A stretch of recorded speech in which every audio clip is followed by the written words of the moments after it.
Ladies and gentlemen of the shadowed hours, welcome once more to Throne of Nightmares, where the veil between the living spectacle and the eternal void thins to a razor's edge. I am your host, the Keeper of Cursed Echoes, and tonight we descend into a tale that clings to the soul like fog on a graveyard fence. Imagine, if you dare, the year 1875, a time when the world was a grand illusion spun from gaslight and grease paint, where the roar of the crowd drowned out the distant thunder of impending doom. The air hung heavy with the smoke of coal-fired factories, and the streets of England's industrial heartlands pulsed with the weary footsteps of men chained to machines that devoured their youth. Yet, in this grey pallor, there bloomed pockets of fevered escape, the travelling circuses, those nomadic cathedrals of wonder and woo, where the freakish became familiar, and the impossible teased the edges of belief. Our story tonight is one such illusion shattered, the final photograph of Godfrey's circus before the tragedy. It begins, as all true hauntings do, with a single image. Not a painting, not a sketch born of fevered imagination, but a photograph cold, one yielding proof captured in the unblinking eye of a camera obscura. This sepia sentinel, unearthed from the dust of oblivion in 1967, stares back at us across the chasm of time. 37 souls, arrayed before a colossal tent that billows like the sail of a ghost ship, their faces etched in poses of practiced mirth. Acrobats with limbs like coiled serpents, giants whose shadows swallow the light, a contortionist twisted into shapes that mock the human form, Siamese twins bound in eternal embrace, and children.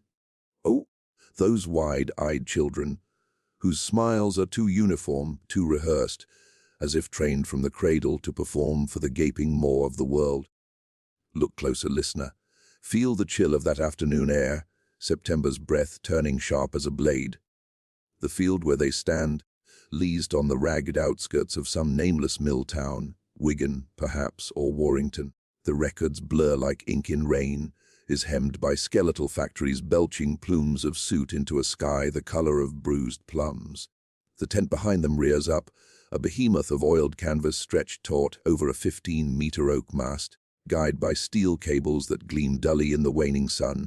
It measures 30 meters by 20, a cavernous womb for dreams and deformities, its flaps tied back to reveal the promise of escape within cages rattling with exotic beasts imported from forgotten colonies, rings where bodies defy gravity, and platforms where the curiosities of nature parade their peculiarities for the price of a penny. This photograph was taken at precisely 400 p.m. on a Saturday, the troop's photographer, a journeyman named Elias Crow, whose descendants would later pawn his trunk for a pittance, snapping the shutter with the mechanical indifference of his trade. 6 hours later, as twilight blurred into night, that same tent would become a tomb. A microburst, that capricious fury of wind born from clashing fronts, would descend like the wrath of forgotten gods, winds howling at over 150 kilometers per hour, the mast, rotten at its core.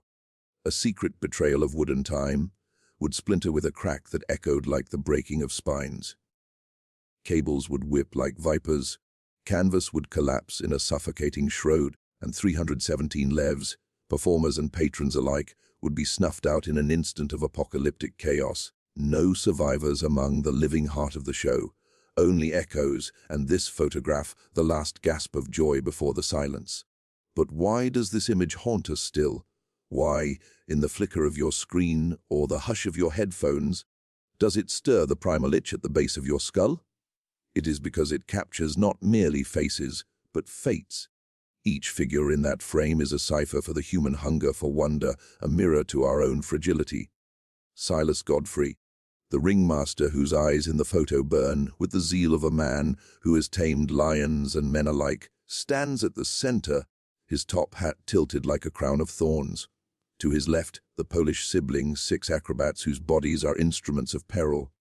Arch in unison, their grins baring teeth like warnings. Beside them, Constance Fairchild, the elastic woman, folds herself into a knot that defies bone and sinew, her gaze distant as if she already senses the storm. The giants loom at the edges, their massive forms compressing the frame, while the twins, joined at the torso in a bond both blessed and cursed, clasp hands across the abyss of their shared flesh. And the children, 6 of them, aged 5 to 12, perch on barrels like fledgling crows, their eyes hollow with the wisdom of those born to be gawked at. This is no mere accident of weather, no footnote in the annals of Victorian excess. Whispers persist, even now, of darker currents, a sealed appendix in the coroner's report, pages redacted by hands that trembled with more than grief. Rumors of sabotage, of curses woven into the tent seams by jealous rivals or worse, of the curiosities themselves rising in rebellion against their gilded cages. As we embark on this nocturnal journey, prepare to feel the ground shift beneath you, the air grow thick with the scent of rain, soaked earth, and fear sweat. We will peel back the layers of this tragedy, from the glittering facade to the rot beneath, unearthing truths that the official records buried deep. For in the throne of nightmares, every photograph is a portal, every smile a scream deferred. Let us begin at the dawn of that fateful September. The year is 1875, and Godfrey's grand menagerie and curiosity show rolls into the maw of industrial England like a serpent swallowing its tail. Wagons groan under the weight of illusions, painted caravans splashed with gaudy reds and golds, their wheels caked in the mud of 100 roads. Elephants trumpet mournfully from iron-barred trailers, their trunks curling like question marks against the bars. Caged tigers pace in shadowed fury, their eyes reflecting the flicker of lanterns strung along the convoy. And at the helm, astride a dappled mare, rides Silas Godfrey himself, a man of 40 summers, his frame wiry as a whipcord, his mustache waxed to points that could pierce the veil of skepticism. Born to a line of tinkers in the Cornish wilds, Godfrey had clawed his way from hawking patent medicines to commanding this roving empire of oddities. 15 years in the trade had honed him sharp. He knew the alchemy of spectacle, how to transmute the grotesque into gold, the perilous into profitable. The troop numbered near 40 souls, a patchwork family bound not by blood, but by the fragile thread of contract and coin. There were the Poles, the Kowalski siblings, 6 in number: Anna, Jan, Katarzyna, Tomasz, Piotr, and little Zofia, fleeing the pogroms of their homeland with bodies hung to instruments of grace and gamble. Arriving in Liverpool 3 years prior, they had bartered their aerial artistry for passage on a steamer, only to find themselves ensnared in Godfrey's web. Their routines were poetry in peril, somersaults from trapeze to human pyramid, each leap a defiance of the grave. Then came the giants, Barnaby, Elias, and Goliath, as they billed themselves, afflicted with the pituitary's cruel bounty, their bones aching with the weight of their stature. Yet they lumbered through feats of strength that drew gasps and guineas. Constance Fairchild was the troop's jewel in the crown of curiosities. At 28, she was a wisp of a woman, her skin pale as moonlight on milk, her joints blessed or cursed, with hypermobility that allowed her to coil like a spring, to pass her arm through her own mouth, to fold her frame into boxes no larger than a child's coffin. Born in a Shropshire workhouse to a mother who whispered of fey blood in the veins, Constance had been sold to a travelling showman at 12, her body a commodity before it knew womanhood. Godfrey had acquired her 5 years past, promising fame over fortune, but in truth it was the crowd's fevered eyes that paid her keep. Her brother Robert, a lad of 16 with the gangly promise of manhood, shadowed her as stagehand and protector, his cough that evening a harbinger he alone would heed. The Siamese twins, Leela and Mira, were the troop's enigma, joined at the thorax since birth in a Siam orphanage, purchased as infants by a Dutch collector and passed like heirlooms through European shows until Godfrey's agents claimed them in Antwerp. Now in their 30s, they moved in eerie synchrony, one mind puppeteering 2 forms, their act a dance of duality that blurred the line between harmony and horror. And the children, wee orphans and runaways, 6 in the photo, Tommy with his dwarfism that stunted him at 3 feet, Eliza the bearded girl whose fuzz mocked her doll-like face, and the others, each a peculiarity packaged for pity and profit. Raised in the wagons, they knew no world beyond the ring. their laughter a rote recitation, their dreams confined to the sawdust circle. As the convoy rumbled into that leased field, the sky lowered like a lid on a sarcophagus. Labourers, local lads press, gauged for a shilling, hammered stakes into the unyielding clay, while Godfrey barked orders from his perch. The tent rose like a leviathan from the muck, its canvas snapping in the fitful breeze, the mast hoisted with ropes that sang of strain. By midday, the structure stood proud, flaps flung wide to lure the townsfolk with posters plastered on every lamppost. "Godfrey's Grand Menagerie! Lions from the African veldt! The Elastic Wonder! Giants among men! Marvel at the twins of fate! Children of mystery!" The air thrummed with anticipation.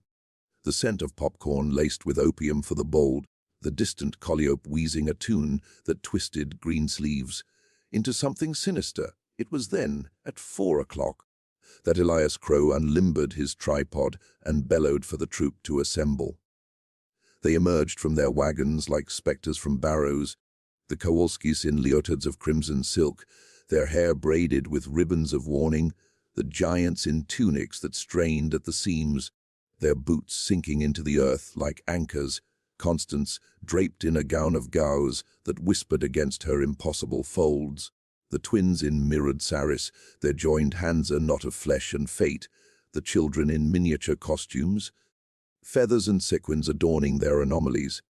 Godfrey took his place at the fore, chin lifted, eyes alight with the fire of one who believed his own myth. "Smile, my dears," Crow muttered, his voice a gravel rasp beneath his hood of beard. "For posterity." The shutter clicked, a guillotine's fall in miniature. The light caught the edges of their forms, the glint of a sequin, the shadow of a doubt in Constance's eyes, the unnatural rigidity of the children's grins. In that frozen instant, they were immortal. 6 hours hence, they would be dust and memory.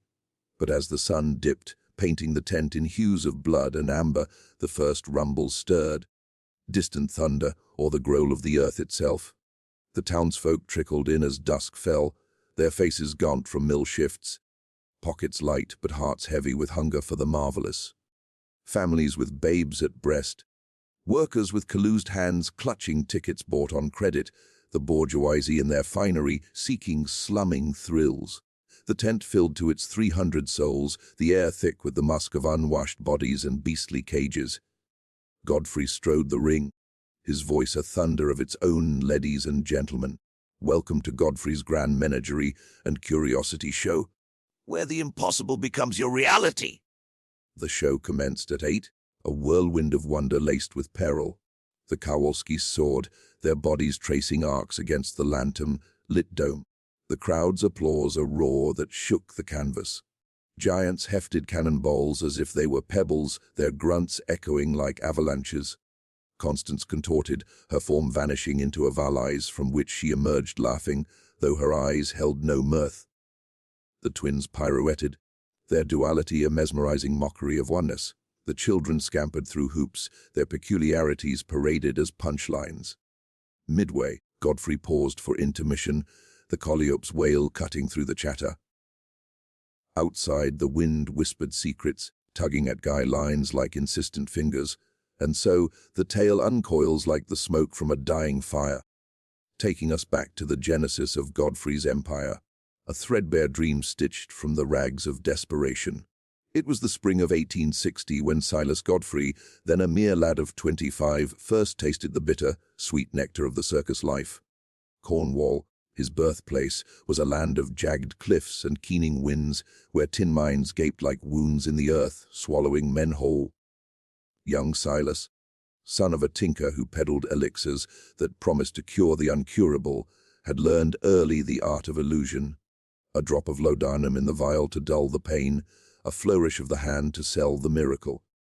But the mines called, and at 16, he descended into their more emerging years later with lungs scarred by dust and a soul seared by the monotony of darkness. Fate, that capricious ringmaster, intervened in Liverpool's docks, where a storm-tossed ship disgorged a troop of continental acrobats fleeing revolution. Among them was old Victor Kowalski, patriarch of the clan that would one day soar under Godfrey's banner. Victor, with his pipe, stem limbs and eyes like chipped flint, caught Silas hawking cure-alls to sailors. "Boy," he rasped in broken English, "you sell dreams in bottles. I sell them in the air. Join us and taste the sky." Thus began Godfrey's apprenticeship, hauling rigging by day, marveling at the siblings' flights by night. Anna's daring dives, Jan's unerring catches, the littlest Zofia clinging to her brother's ankle like a barnacle to a hull. By 1865, Godfrey had wheedled his way to ownership of a splinter troop, dubbing it Godfrey's Grand Menagerie. He scoured the ports and poorhouses for curiosities, beasts from imperial outposts, where colonial rifles traded for ivory and enigma. A lion from the Congo, its mane matted with the blood of poachers, a pair of rhesus monkeys that chattered curses in Hindi. But it was the human oddities that swelled his coffers, the freaks, as the broadsheets dubbed them, though Godfrey preferred wonders of nature's artistry. In Manchester's underbelly, he found the giant's Barnaby, a blacksmith's son grown to 2.4 meters by 20, his joints grinding like rusted gears. Elias, a farmer from the fens whose height bent the thatch of his family home. Goliath, the quiet one, whose fingers could span a man's waist. Constance Fairchild entered his orbit in 1870, a wraith purchased from a bankrupt showman in Birmingham. She arrived in a cage cart, her gown threadbare, her eyes hollow as the workhouse walls that birthed her.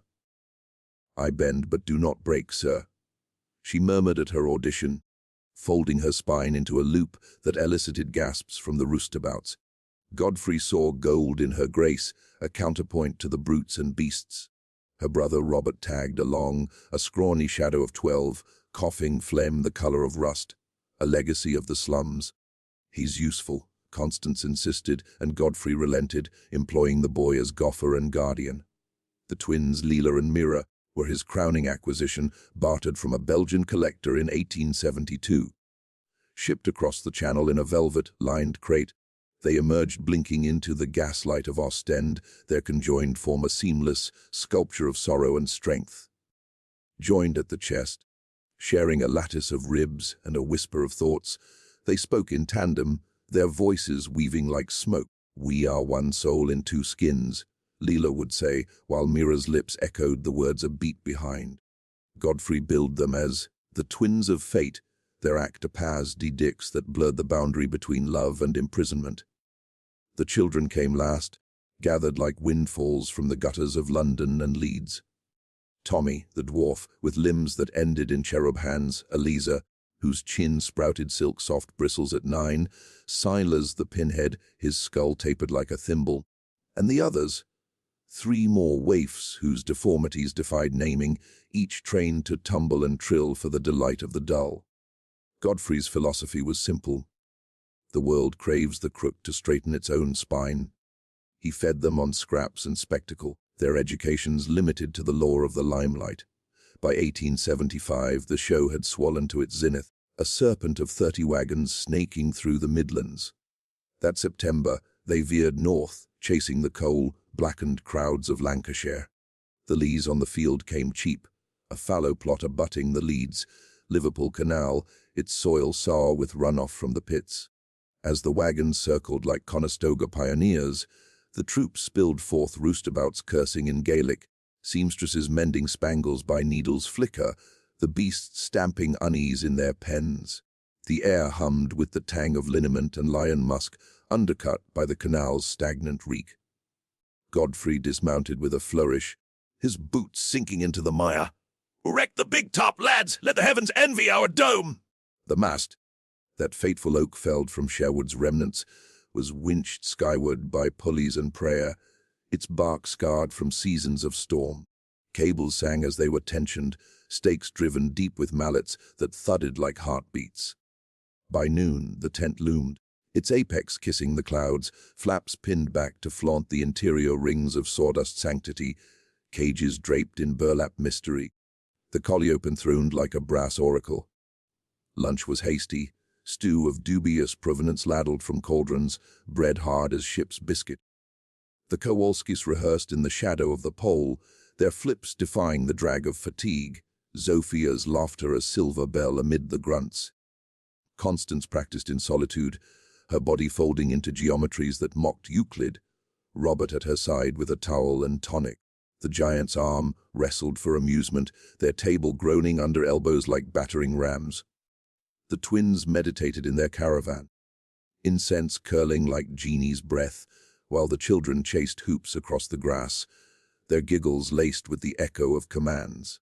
It was amid this bustle that Elias Crow arrived, his camera a hulking beast on legs of ironwood. A freelancer from Bolton, Crow was the troop's chronicler, his cart Steve visit sold as souvenirs. Group portrait, Mr. Godfrey, for the album, and the advertisers. Silas nodded, his mind already tallying the evening's take. Assemble them, then. Make us shine. They gathered at 4, the sun a sullen orb slanting through the haze. The field, hemmed by hedgerows thorned and tangled, felt suddenly small beneath their collective shadow. The Kowalskis arrayed in a pyramid of poise, Anna at the apex, her toes pointed like daggers. The giants flanked the flanks, their heads brushing the tent's eaves. Constance knelt in lotus inverted, her neck arched to meet her knees.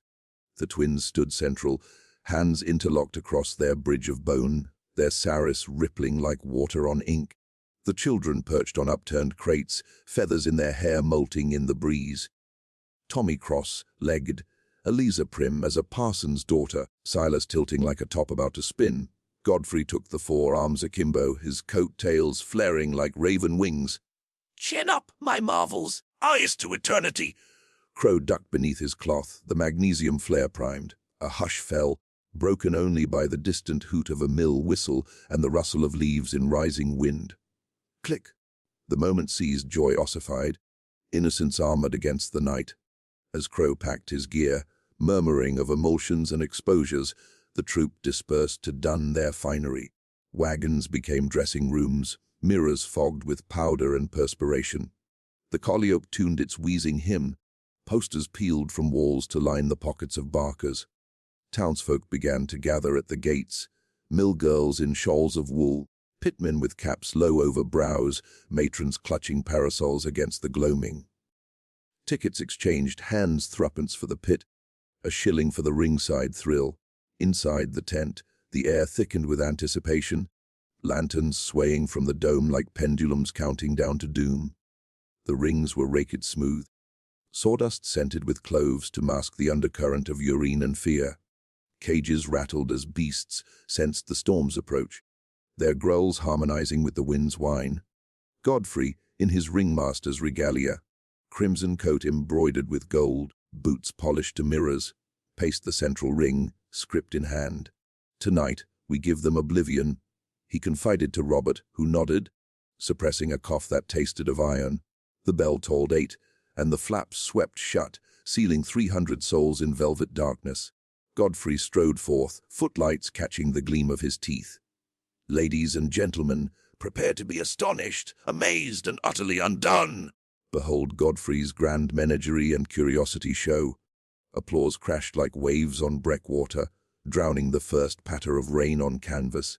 The Kowalskis opened, launching from platforms with whoops that pierced the din. Bodies blurred in ascent, catches timed to the tick of heart and rope. The crowd leaned forward, breaths held, as Zofia dangled from Tomas's teeth, a human chandelier. Giants followed, hoisting anvils overhead, sparks flying from dropped hammers that scorched the sawdust. Constance entered to gasps, her form vanishing into a trunk no wider than a grave, emerging to applause that shook the guy lines.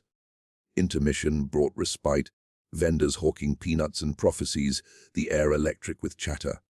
Outside, the wind clawed at the tent's flanks, rain lashing like flails, just a squall. Godfrey assured the nervous, his voice steady as steel. But Constance felt it, a tremor in her joints, a whisper in her bones. Robert, feverish in the wings, pleaded, "Let me fetch the doctor." She waved him off. "The show must breathe, brother. As must we." The second act beckoned, the twins gliding into the ring on silken swings, their duality a dream of mirrored motion. The children scampered after, tumbling through arches of fire, their anomalies illuminated in infernal glow. 9:45. The wind howled a crescendo, the mast creaking like a galleon spine. Patrons shifted, murmurs rippling.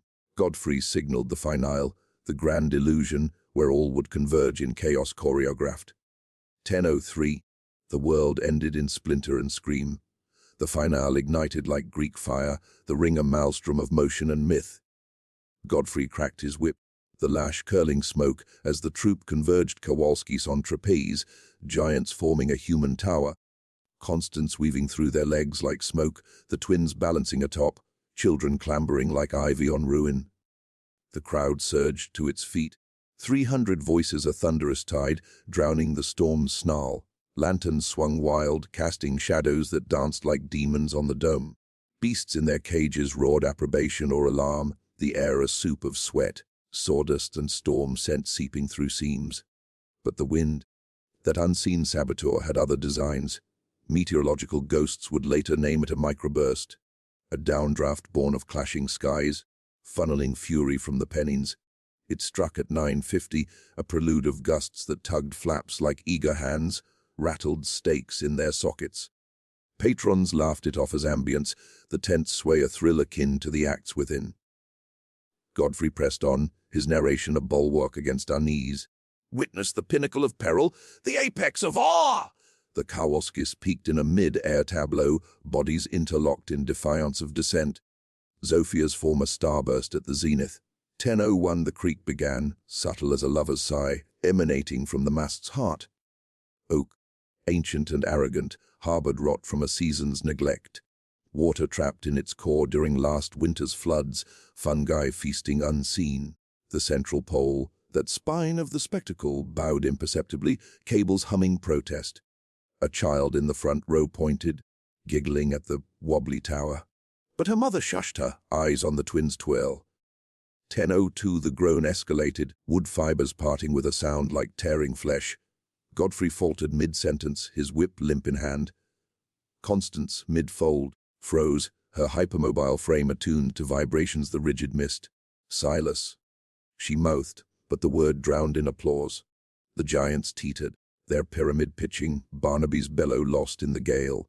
10:03 apocalypse in slow motion. The mast shattered with a report like cannon fire, splinters erupting in a blizzard of barbs. Steel cables, tension to breaking, whipped free, serpents of iron lashing at 200 kilometers per hour, severing limbs and scalps in sprays of red. The canvas, sodden with rain and weighing 2 tons, collapsed in a tidal wave of suffocation, billowing down to smother the ring in folds of black. Human pyramids crumbled like sandcastles before the sea, trapeze lines tangled in fatal webs, plummeting the Kowalskis into the melee below. Giants fell like felled oaks, crushing clusters beneath their bulk. The twins, locked in embrace, reached for a flap, too late. Their shared heart stilled under the deluge. Screams pierced the pandemonium, a chorus of raw terror, mothers clutching air where children had been. Men clawing at canvas that yielded like lead, the children's cries cut sharpest. Tommy's piping wail silenced by a cable's kiss, Eliz's beard matted with blood as the fold engulfed her. Constance, instinct's puppet, lunged for an elderly patron in the front row, folding over her like a shield, creating a pocket of air amid the crush. Her last breath, whispered to the void, breathe, just breathe. Robert, in the wings, doubled over in cough, spared by fever's chains, his survival a curse in the making. The collapse spanned seconds, but eternity etched in agony. Wood fragments, javelins of oak, impaled torsos, skewering Godfrey through the top hat he clutched like talisman. Cables flayed flesh from bone, decapitating Jan Kowalski mid-plummet, his head rolling to rest at Zophia's feet. The canvas pinned hundreds, a vast and viscous shroud, airless as the grave. Asphyxiation claimed the buried alive, their struggles carving furrows in the fabric. Beasts fared no better. Lions clawed futilely at bars buckled by debris, their roars muting to gurgles. Outside, the microburst raged its 40-minute fury, lightning stitching the sky, thunder masking the muffled howls within. Local folk, huddled in cottages a quarter-mile off, felt the ground quiver, heard a boom like quarry blast. Brave souls, pitmen and weavers, ventured forth as rain lashed biblical, torches guttering in the gale. They reached the field at 10:40, the tent a slumped behemoth, steam rising from its flanks like the breath of the dying. The first rescuers tugged at edges, fingers numb, voices cracking calls into the void. Anyone? God's mercy, anyone? A flap lifted, revealing horror's limbs akimbo in pools of congealing black, faces blue and bloated, eyes staring sightless at the rafter's ruin. A woman's hand protruded, nails torn to quicks from scraping canvas. The air reeked of voided bowels and copper, tang blood, undercut by the ozone bite of storm. Torches revealed the scope, the ring a charnel pit, cages crumpled like tin, the colliope crushed, its pipes vomiting discordant wheezes. Word spread like fire in dry grass. Mill bells tolled alarm, constables mobilized from Warrington. By midnight, a cordon formed, lanterns bobbing like willow, the wisps. The coroner, Reginald Chamberlain, a dry quill of a man with spectacles perpetually fogged, arrived at dawn, his carriage mired twice en route. He surveyed the slaughter with the detachment of one who had autopsied cholera pit's 317 souls, give or take the uncountable infants crushed in arms. Bodies entangled in grotesque table oaks. The twins curled fetal, their join a bloody knot. The Kowalskis piled in a heap of broken grace, limbs interweaved as in life, giants sprawled like toppled colossi, smaller forms pulped beneath. Chamberlain's team, meager, overwhelmed, catalogued the carnage by flickerlight. Causes etched in ledgers, cranial fractures from mast shards, lacerations from cables, blunt trauma from collapse, suffocation under canvas. Identifications proved torment, faces pulped, limbs severed, clothing shredded. The children, smallest and most fragile, were unrecognizable save by trinkets. Tommy's locket with a lock of absent mother's hair, Eliza's ribbon now crimson rag. Godfrey lay central, impaled through the throat, his mustache askew, eyes frozen in mid-command. Constance was found arched over the old woman, both blue-lipped but the elder gasping faint, thanks before expiring. 259 patrons, 58 performers, no beasts spared. Robert Fairchild stumbled from the wings at first light, drawn by the clamor, his fever breaking in chills of horror. He clawed through wreckage. Calling! Connie! Connie! Until hands restrained him. A survivor by accident, he identified what fragments he could, his voice a rasp of grief. The troop's survivors numbered 3. Robert, a seamstress, fled early for childbirth, a barker deafened by the blast. The field became a makeshift morgue, tarps stretched against the drizzle, bodies shrouded in sacking when sheets ran dry. By week's end, the site was consecrated ad hoc, an adjacent meadow for mass graves, pits dug by pitmen who wept into the clay. No coffins for the poor. The affluent claimed kin for private rites. Chamberlain's inquest convened in a pub parlor, testimony sparse witnesses to the wind's wrath, roostabouts swearing the rigging sound. Yet gaps yawned, why the rot unchecked? Whispers of rivals' sabotage, arsenic in the mast's preservative. The report, 43 pages of precise prose, bore a sealed appendix, locked in county vaults. Its contents a spectre, hints of insurance fraud, or darker. Curses invoked by the curiosities, a ritual in the wagons to summon storm. Robert lingered, haunting the graves like a wraith, his act now solo contortions in gin-soaked tents. By 1878, Popper's house claimed him. Vanished by 82, swallowed, some say, by the same void that took his kin. The photograph, Crow's legacy, molded in a trunk, rediscovered decades on, its subject smiles now accusations. For in that frame, the tragedy breathes still, wind in the willows of their hair, shadow of the mast like a guillotine blade. To grasp the full weight of Godfrey's fall, we must burrow into the soil of history, where fact and folklore entwine like roots in rot. The year 1875 stands as a fulcrum in Victoria's reign, a queen widowed and walled in black, her empire a colossus astride the globe, yet its underbelly festering with the sores of progress. England's industrial revolution, that Midas touch turned malignant, had forged cities from smoke and suffering, Manchester's mills grinding cotton and souls, Liverpool's docks disgorging humanity's detritus. Circuses, those itinerant antidotes, bloomed in this barrenness. P.T. Barnum's transatlantic echo, Philip Astley's equestrian legacy morphed into menageries of the marvelous. Godfrey's show was archetype, born of the 18th century fairground, where jugglers and jesters plied trade in village greens, evolving by the 19th into vast spectacles. Astley's amphitheatre in Lambeth, opened 1770, birthed the form, horses leaping through hoops of flame, clowns lampooning the gentry. By mid-century, American imports like Barnum's Greatest Show on Earth, 1871's flooded Europe, blending beasts and freaks into profit pyramids. Godfrey, ever the mimic, aped this, his menagerie boasted, exotics from the empire's fringes, lions shot in Bechuanaland, monkeys snatched from Assam, shipped in holds reeking of salt and sickness. The 1871 Wild Animals in Travelling Showman's Act mandated licensing, but enforcement lax. Godfrey's cages, iron-barred and undersized, complied on paper alone. Freak shows, the dark heart of the circus, drew from Victorian fascination with the other.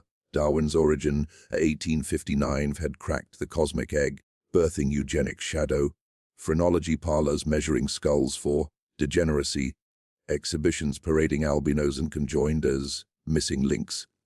The twins Leela and Mira echoed Chang and Eng Bunker, the original Siamese twins, 1811 and 1874, who toured America post-1829, amassing fortunes while chained to curiosity. Giants like Barnaby evoked Irish giant Charles Burns' Sue's 1761-17A3, whose corpse was boiled for study by anatomists, a fate Godfrey's trio narrowly escaped. Contortionists such as Constance Tapt Ehlers, Danlos Law, her hypermobility mythologized as Serpent Woman, echoing medieval mermaids. Children in the Ring were the era's cruelest export.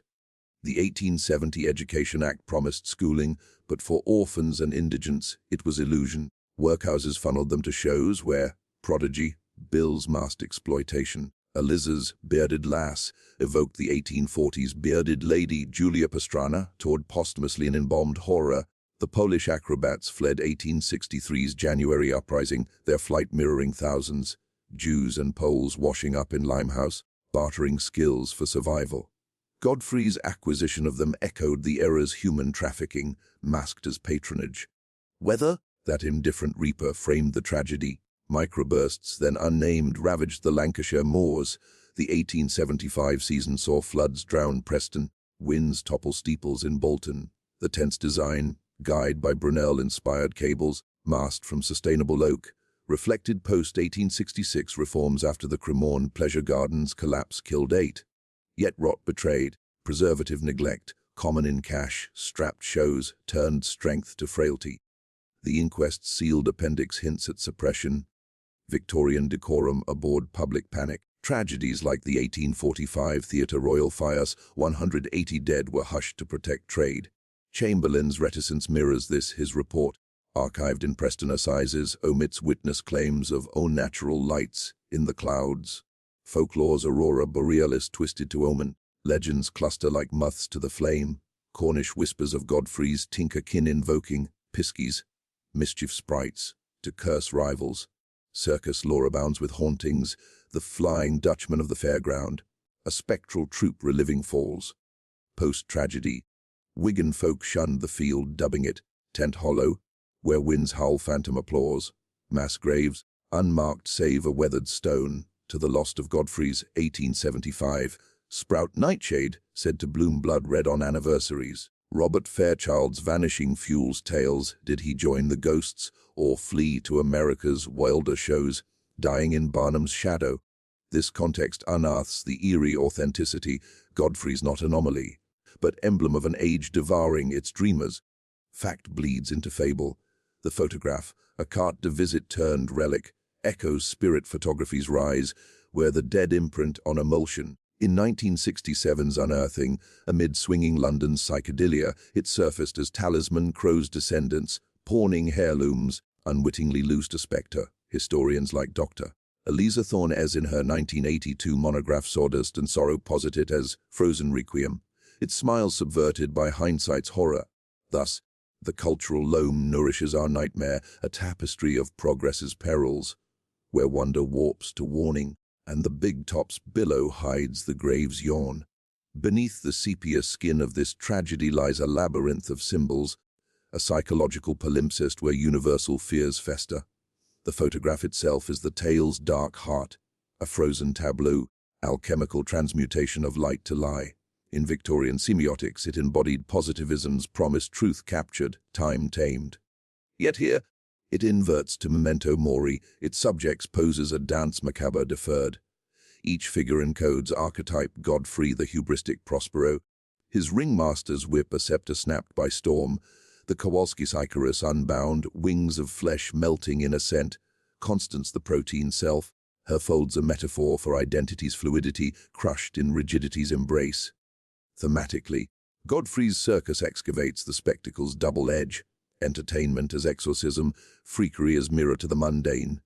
Froude, penning the uncanny in 1919, would diagnose the twins' duality as the Heimlich made unhamlich. The familiar twinship's bond rendered grotesque, stirring repressed dread of fusion, loss of self. Their conjoined fate, dying intertwined, symbolizes codependence's tomb, a cultural trauma echoing Siamese twins' real exploitation, where individuality dissolves in the gaze of the other. Gigantism's giants embody the overreach of ambition, pituitary excess mirroring industrial man's hubris, bodies bloated by progress's poisons. Their fall, crushing the small, evokes social Darwinism's cruelties, the strong devouring the weak in capitalism's Colosseum. The children, those porcelain grotesques, pierce deepest innocence commodified, their uniform smiles a Lacanian mask over the real's void. Raised in wagons' wombs, they personify Victorian childhood's theft. Dickensian waifs funneled from factory to freak show, their anomalies allegories for society's deformed soul. Psychologically, the microburst manifests collective anxiety, nature's reprisal against artifice. Jung might see the storm as anima erupting, feminine chaos avenging patriarchal pageantry.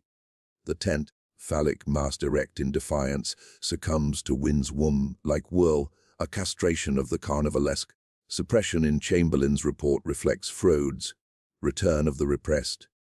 Sealed truths bubbling as folklore, curses as projections of guilt. Robert's survival, witness cursed to wander, echoes the wandering Jew, survivor's remorse a psyche flayed. Universally, it taps atavistic fears, the fragile line between revel and requiem, community congealing to crush. Bakhtin's carnivalesque celebrates inversion, but here it recoils. Laughter to lament, the big top's belly, laughter graves more. Culturally, it scars the British psyche post-empire, a reminder of hubris's hurricane from soy mud to Falkland's fog. In America's echo, Barnum's bombast-birthed Ringling Bros declines to 2017, circuses caged by animal rights, freaks fledged to dignity. Thematically, it interrogates exploitation's echoes, performers as commodities, their bodies battlegrounds for bourgeois thrills. Constance's protective fold over the patron subverts victimhood, agency in agony, a feminist flicker in patriarchal peril. Yet the sealed appendix haunts what forbidden knowledge, sabotage by suffragette storm summoners, ritual by the freaks reclaiming power. It invites paranoia's embrace, the intellectual's chill thrill in ambiguity. Human nature's core, our hunger for the abject, staring into the abyss to affirm our norm. Kristeva's powers of horror illuminates the freak show as objection stage, bodies breaching boundaries, evoking revulsion laced with desire. The collapse abjects the audience, patrons pulped with performers, class barriers erased in blood. Lingering, it probes mortality's masquerade, the photograph as thanatopic talisman, smiles veiling skulls. In this thematic trove, Godfrey's ghost whispers wonder is wound, waiting to weep. We, modern voyeurs to its pixels, are complicit. Our screens the new sawdust, our scrolls the sealed reports. What curses do we court in our ceaseless spectacle? And so, dear shadows, we emerge from the wreckage of Godfrey's circus, our garments dusted with sawdust and sorrow, the taste of rain and regret upon our tongues. That September Eve in 1875 lingers not as history's footnote, but as a spectre etched in emotion. A photograph that outlives its subjects, mocking our illusion of permanence. 37 faces frozen in faint felicity, now gaze from archives and imaginations, their eyes accusing. We smiled for you, and you applauded our end. The tent, that temporary temple, folded upon its flock like a predator's jaws. The storm. Indifferent arbiter, scattered souls to the clay from whence they came. 317 lights extinguished in a breath, leaving Robert Fairchild to bear the weight of one spared flame, his coffer dirge, his disappearance a door slammed on memory.